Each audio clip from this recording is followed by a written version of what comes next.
दही घ्या कुणी न दूध घ्या कुणी, दही घ्या कुणी न दूध घ्या कुणी, दही मज लोण्याचं, दही मज लोण्याचं.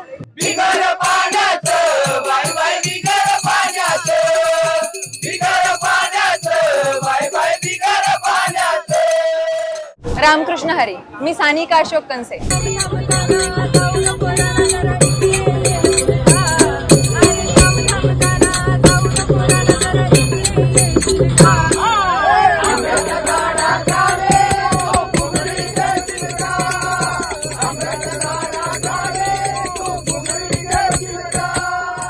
माझा प्रवास कल्याण ते घाटकोपर असतो. माझं रुटीन म्हणजे मी कॉलेजला जाते, त्याच्यामुळे मला कल्याण ते घाटकोपर हा प्रवास करावा लागतो. मी सकाळी 7-9ची ट्रेन पकडते. कल्याण ते परेल लोकल असते. त्याच्यामध्ये दत्तप्रसादिक भजनी मंडळामध्ये मी 6 महिने झाले जॉईन झाले. तर त्याच्यानंतर याच्या पुढे पण माझा प्रवास सुरूच राहील यांच्यासोबत. ते म्हणतात ना, your vibes attract your tribes. तर तसं झालं की आधीपासूनच भजनाची आवड होती आणि मग ह्या ट्रेनमध्ये मी 2-3 वेळा आले होते. पण मग मी एवढं नोटीस नाही केलं की अरे इथे भजन आहे. मी दुसऱ्या कंपार्टमेंटमध्ये असायचे. तर मी 2-3 वेळा ऐकलं की अरे इथून भजनाचा आवाज येतोय. मग मी गेले तिथे, तर बघितलं की अरे भजन म्हणताय. मग मला पण आवड होती, मग मी यांच्या मागे बोलायचे. तर माझ्या सगळ्या ग्रुप मेंबर्सने मला नोटीस केलं आणि त्यांनी मला स्वतःहून अप्रोच केलं की तू बोलणार का म्हणून. तर माझं स्टेशन पण आलं होतं, मी घाटकोपरला उतरते. विक्रोली आलं होतं आणि मग सगळे बोलले की बोलायचंय का बोलायचंय का. मी म्हटलं नाही नाही, माझं स्टेशन आलं, मी उतरते आता. बोलले नाही, थोडं बोल, तुला जेवढं येतं तेवढं बोल.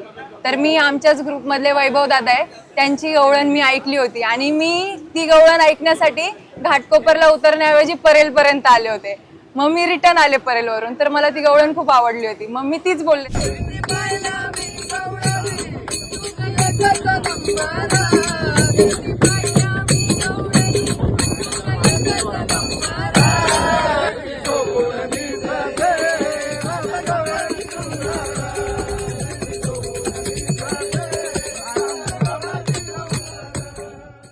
आणि मला माहित पण नव्हतं की माझा कोणी व्हिडिओ शूट करतंय असं.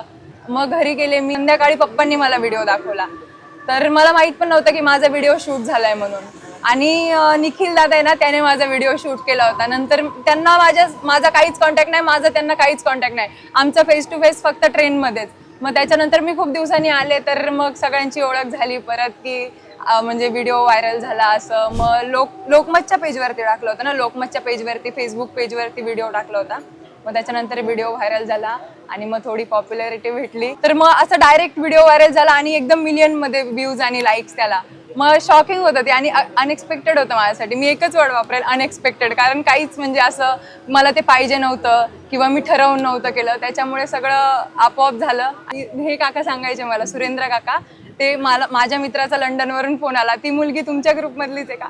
मग ते त्यांना खूप कौतुक वाटायचं. मग ते मला फोन करायचे. त्यांना कोणाचा फोन आला का ते मला फोन करायचे. म्हणजे सगळ्यांनाच कौतुक वाटलं की अरे जेंट्स डब्यामध्ये एक मुलगी चढून म्हणजे बोलतीये असं. रोज मला 7-8 जण भेटतातच, तुम्ही तेच का व्हिडिओ मधले, तुम्ही तेच का. म्हटलं हो. एक माणूस बाजूला बसला होता, माझा व्हिडिओ बघितला, माझ्या तोंडाकडे बघते, माझा व्हिडिओ बघ, हा मीच आहे असं. म्हणजे खूप गमतीशीर किस्से होते. आता एक कालचाच किस्सा की आहे ना, मी जात होते दुकानात आणि समोरून एक माणूस आला. त्याने बाईक थांबवून माझा व्हिडिओ पहिले प्ले केला आणि कन्फर्म करत होता ही मीच आहे का.